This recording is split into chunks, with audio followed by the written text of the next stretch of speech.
കൂട്ടുകാരെ എല്ലാവർക്കും പുതിയ വീഡിയോയിലേക്ക് സ്വാഗതം. ഇന്ന് ഒരു പായസത്തിൻ്റെ റെസിപ്പിയാണ് കേട്ടോ. നമ്മൾ സദ്യകളിലും എന്നാൽ വിശേഷങ്ങളൊക്കെ ഉണ്ടാകുമ്പോൾ വീട്ടിൽ തയ്യാറാക്കിയെടുക്കുന്ന പാലട പ്രഥമനാണ്. നല്ല ടേസ്റ്റി ആയിട്ട് പാലും മധുരവും എല്ലാം ചേർന്ന് നെയ്യിലങ്ങനെ കുറുകിയ പായസമാണ് തയ്യാറാക്കിയിട്ടുള്ളത്. ഈസി ആയിട്ട് എങ്ങനെ തയ്യാറാക്കണതെന്ന് എല്ലാവരും കണ്ടു നോക്കൂ. ആദ്യം നമുക്ക് കടകളിൽ നിന്നൊക്കെ വാങ്ങാൻ കിട്ടുന്ന അടയില്ലേ, അതൊന്ന് കുതിർത്തെടുക്കണം കേട്ടോ. വളരെ തിക്കായിരിക്കും. ഇത് നമുക്ക് കുറുക്കി പെട്ടെന്ന് എടുക്കാൻ പറ്റില്ല, ഒന്ന് വേവിച്ചിട്ടൊക്കെ വേണം. ആദ്യം നമുക്കിത് ഒരല്പം വെള്ളം ഒഴിച്ച്, ഞാൻ ഇളം ചൂടുവെള്ളമാണ് ഒഴിച്ചത്. അടയിൽ മുങ്ങി കിടക്കുന്നതിന് മേലെ വേണം വെള്ളം ഒഴിക്കാൻ കേട്ടോ. കുതിർന്ന് വീർത്ത് വരും.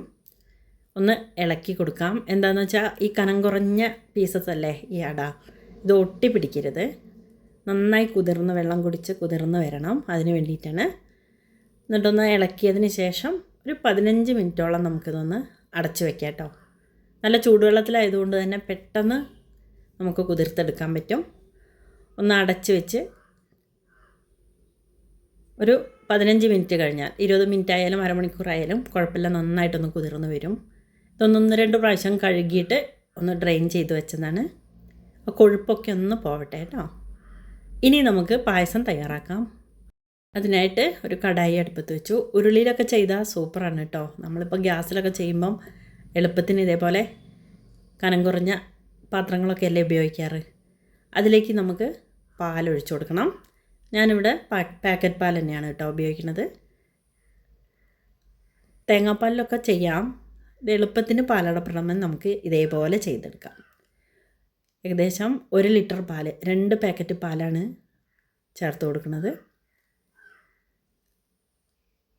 കൂട്ടുകാരെ എല്ലാവരും വീഡിയോ ലൈക്ക് ചെയ്ത് കാണണേ. സബ്സ്ക്രൈബ് ചെയ്യാത്തവർ ചെയ്യാൻ മറക്കല്ലേ കേട്ടോ. കൂടെ ബെല്ലൈക്കൺ കൂടി ഒന്ന് പ്രസ് ചെയ്യണം. കൂടെ ഹൈപ്പും കൂടി ചെയ്തേക്കണേ. പാല് നമുക്കിതിലേക്ക് ഒഴിച്ചു കൊടുക്കാം കേട്ടോ. എന്നിട്ടൊന്ന് ഇളക്കിയിട്ട് ഒന്ന് തിളപ്പിച്ചെടുക്കാം. ഹൈ ഫ്ലെയിമിലിട്ടിട്ട് ഒന്ന് ഇളക്കിക്കൊണ്ടേ ഇരിക്കണം കേട്ടോ. അടിയിലൊന്നും പിടിക്കണ്ട. ഒന്ന് ഇളക്കി ഒന്ന് തിളപ്പിച്ചെടുക്കാം. അതിന് ശേഷം നമുക്കിതിലേക്ക് അട ചേർത്ത് കൊടുക്കണം. വെള്ളമൊന്നും ചേർക്കുന്നില്ല. നല്ല കുറുകിയ പായസമാണ് തയ്യാറാക്കുന്നത്. നന്നായിട്ടൊന്ന് തിളച്ചതിന് ശേഷം നമ്മൾ നേരത്തെ കഴുകിയെടുത്ത് വെച്ചിട്ടുള്ള അടയില്ലേ, അത് ഇതിലേക്ക് ചേർത്ത് കൊടുത്തു. കുറച്ച് സമയം കൂടി വൈകിയതുകൊണ്ട് നന്നായി കുതിർന്ന് വന്നു കേട്ടോ. അപ്പോൾ നമുക്കിത് നന്നായിട്ട് വേവിച്ച് അതിലേക്ക് നല്ല മധുരമൊക്കെ ചേർന്ന് നല്ല ടേസ്റ്റായിട്ട് കിട്ടും ഈ അട. കുക്കറിലിട്ട് വേണ്ടവർക്ക് വേവിച്ചെടുക്കുകയും ചെയ്യാം കേട്ടോ, സെപ്പറേറ്റ്. ഞാനിപ്പോൾ ഇതേപോലെയാണ് ചെയ്യുന്നത്. കുറച്ച് സമയം ഹൈ ഫ്ലെയിമിലിട്ട് തിളച്ച് ഇളക്കി ഒന്ന് കുറുകി വരുന്ന സമയത്ത് മീഡിയം ഫ്ലെയിമിലിട്ടിട്ട് ഇളക്കിക്കൊണ്ടേ നമുക്കിത് വേവിച്ചെടുക്കണം കേട്ടോ. പെട്ടെന്ന് തന്നെ ആവും.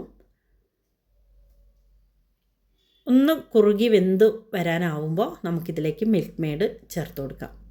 മധുരത്തിന് അധികം പഞ്ചസാര ചേർക്കുന്നില്ല ഞാൻ. മിൽക്ക് മെയ്ഡ് തന്നെയാണ് ചേർത്ത് കൊടുത്തിട്ടുള്ളത് അധികം. അതിൽ തന്നെ നല്ല മധുരം ഉണ്ടാവുമല്ലോ, അപ്പം നല്ലൊരു രുചിയും കിട്ടും. മിൽക്ക് മെയ്ഡിൻ്റെ തിക്നെസ്സും ഫ്ലേവറൊക്കെ വരുമ്പോൾ നന്നായിട്ട് വീണ്ടും വീണ്ടും ഇളക്കി കൊടുക്കാം. പായസമല്ലേ, നമ്മളിങ്ങനെ ഇളക്കി കുറുക്കിക്കൊണ്ടേ ഇരുന്നാലാണ് അതിൻ്റെ രുചി ഇങ്ങോട്ട് വരിക. ഉരുളിയിലൊക്കെ ചെയ്താൽ സൂപ്പറാണ് കേട്ടോ.